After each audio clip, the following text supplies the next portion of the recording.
bicarakan topik yang seru, banyak orang tanya terus kepada kami, yaitu kenapa makanan tidak boleh dipanasin? Tahu nggak Pak, kalau makanan dipanasin kata orang akan menjadi racun. Apa benar begitu? Pasti ada teorinya di belakangnya. Ayo kita pelajarin ya.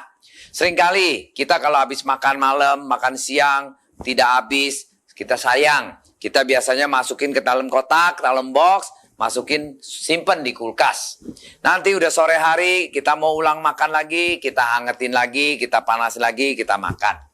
Nah seringkali secara rasa, mungkin kalau udah ditaruh di kulkas, makanan itu nggak berubah. But kuncinya, zatnya atau nutrisinya akan berubah kalau kita panasinnya salah atau makanannya salah panasin, itu akan menjadi racun. Racunnya nggak tanggung-tanggung. Karsinogen atau ibaratnya sel-sel yang rusak, zat-zat yang rusak itu menjadi racun. Racunnya bisa mengakibatkan kita makan kanker. Prinsipnya kita menjadi kanker makanannya. Loh, kok begitu hebat ya? Benar. Salah satu sampel yang kalau kita sering bilang, kita jangan makan barbecue beef atau barbecue sesuatu yang di barbecue sampai gosong hitam. Nah, yang namanya gosong hitam itu adalah selnya merusak. Sel merusak, membusuk. Kita makan, itu menjadi sel kanker buat kita. Jadi prinsipnya kalau makanan di barbecue, dibakar apa segala, jangan makan porsi yang digosong itu. Karena itu sel-selnya sudah tidak layak untuk dimakan, sudah rusak. Nah rusak itu menjadi busuk, busuk menjadi kanker sel. Nah kalau kita udah tahu teori itu, marilah kita lihat. Apa aja sih makanan yang benar-benar yang kita tidak boleh panasin ulang. Kalau sampai panasin ulang pun juga, itu kita ada resikonya untuk menyedap penyakit-penyakit yang kita tidak harapkan. Yuk kita mulai ya. 1, bayam. Bayam seringkali orang makan kalau gado-gado itu direbus langsung dimakan sekali aja.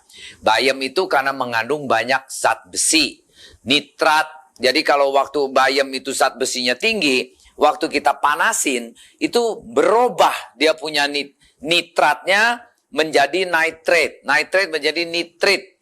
Nah nitrit itu akan menjadi memproduksikan karsinogen, yaitu sel kanker. Nah paling bagus kalau kayak bayam gitu biasanya cuma hanya habis masak, dalam 5 jam kita harus bersihin, rapiin. Jangan diulang lagi dipanasin. Akan kita bukan sehat lagi, mungkin akan menedap kanker.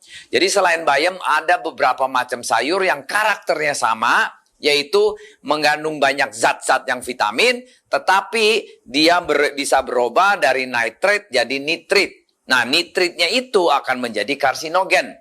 Apa aja sayur-sayur yang mirip dengan bayam yang tidak boleh dipanasin selain bayam tadi? Kedua, seledri. Seledri biasanya kalau orang di luar negeri makannya mentah, digroyoking gitu kayak makan apple. Seledri atau dipotong-potong dicampur dengan salad, enak, garing. Nah, seringkali seledri kita di sini kita masak. Kita masak ulang. Nah, itu juga konsepnya sama. Seledri banyak zat-zatnya yang bagus. Nah, itu konsepnya nitrate and nitrit. Nitrate-nya tinggi menjadi nitrit, menjadi karsinogen kalau kita panasin terus ya. Seledri harus kalau bisa dimakan mentah, kalau nggak digrogotin, di jus, dibikin salad, itu intinya. Next, brokoli. Brokoli kita nggak kepikir, brokoli seringkali kita tim atau kita kita masakin, enak banget brokoli rasanya, anti kanker. But kalau di luar negeri makannya itu juga pakai untuk salad, mentah brokoli. Justru brokoli harus direkomend makannya makin mentah makin bagus. Kalau udah dipanasin vitaminnya hilang, nutrisinya hilang. Karena karakter brokoli sama kayak bayam sama seledri tadi, yaitu nitrate-nya menjadi nitrit. Nitrit itu menjadi karsinogen. Ya, lobak. Lobak kok bisa? Saya sering kali tuh Pak masak kuah lobak, masak lobak gini-gini. Nah lobak paling baik pun harus dimakannya setengah matang atau mentah. Karena konsepnya sama lagi. Ada nitrate, nitrit menjadi karsinogen. Makanya orang kalau sering kali lobak digodok terus, digodok udah matang, dipanasin lagi, matang dipanasin. Udah bukan lobak sehat lagi. Lobaknya udah jadi racun. Ya, next kita lihat beetroot. Beetroot tahu nggak? Buah beet. Buah beet yang merah-merah itu. Itu adalah buah yang banyak sekali vitaminnya dan zatnya. Zat potasiumnya, macam-macam lah. Dia vitaminnya paling komplit. Karena dia itu kayak haus, rakus multivitaminnya, nutrisinya. Nah, kalau itu dipanasin, tidak bagus. Biasanya, maksudnya dipanasin berulang ya. Kalau sekali diangetin, dipanasin, makan, sehat.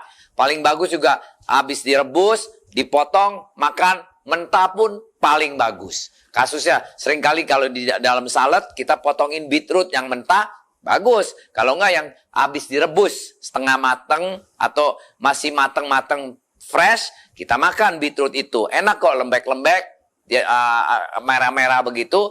Cuman jangan beetroot itu udah mateng, udah jadi mateng, dipanasin lagi, akan menjadi jelek. Nah, itu juga akan mengganggu kesehatan kita. Salah satu efeknya dari beetroot karena banyak nutrisinya, menjadi kita pencernaannya keganggu. Ya, terus ada lagi jamur. Jamur makanan yang paling sedap, paling enak, paling mewah kalau kita bilang. Anda tahu nggak di dalam jamur itu vitaminnya banyak? Itu banyak sekali vitamin B. Bagus buat kanker, protein tinggi, tidak boleh dipanasin lagi. Kenapa? Karena jamur itu kalau dipanasin nanti bisa ada side effect-nya karena itu banyak probiotik atau bakteri-bakteri yang bagus. Itu kalau dipanasin udah mati, akan kita bisa jadi diarrhea atau perut kembung. Nah, itu salah satu efek dari jamur. Seringkali kita kayak keracunan makan jamur. Nah, itu bisa jadi perutnya kembung-kembung terus. Nah, itu salah satu yang efek sampingannya dari kalau jamur dipanasin berulang-ulang. Ya, next, ayam. Kepikir nggak ayam bisa dipanasin nggak boleh? Hah? Kok bisa? Ya memang. Ayam itu karena penuh dengan protein tinggi. Ayam proteinnya tinggi. Nah, kalau dipanasin-panasin proteinnya jadi hilang. Jadi tidak ada fungsinya lagi, cuma dagingnya aja. Nah, itu Pak, kalau mau masak ayam paling gampang, jangan selalu digoreng karena vitaminnya hilang. Makanya orang bilang kalau makan ayam gorengan itu nggak bagus. Ayam kalau mau dimasak kuah, atau mau direbus, atau mau dicah, usahakan memaintain dia punya protein tingginya itu preserve dengan low heat, api yang agak kecil. Apalagi kalau kita godok ayam kuah, apinya pakai api kecil aja, jangan terlalu api panas gede-gede gitu ya. Itu rusak, protein punya sel-selnya akan hancur, buat kita udah jadi nggak baik gitu kalau kita makan. Karena protein udah rusak, selnya rusak, ya jadi salah satu kanker punya asal-usulnya. Ya. Sama dengan telur. Kalau ayam banyak protein, telur juga banyak proteinnya tinggi. Nah, kalau telur dipanasin terus-terus, apalagi kita sering makan telur rebus, yang kuningnya itu udah jadi hitam-hitam. Itu rebusnya kelamaan banget. Terlalu mateng. Nah, itu kuning-kuning hitam itu, selain dia tinggi kolesterolnya jelek, menjadikan kanker juga. Itu karsinogennya. Karena sel telur yang vitamin di kuningnya itu jadi hitam, itu yang vitamin tingginya udah jadi rusak. Yang bagus gimana? Makan telur rebus, boleh kita makan telur rebus, harus dipanasinnya hanya 3/4 mateng. Masih ada telur kuningnya itu masih ada merah-merahnya di dalamnya itu.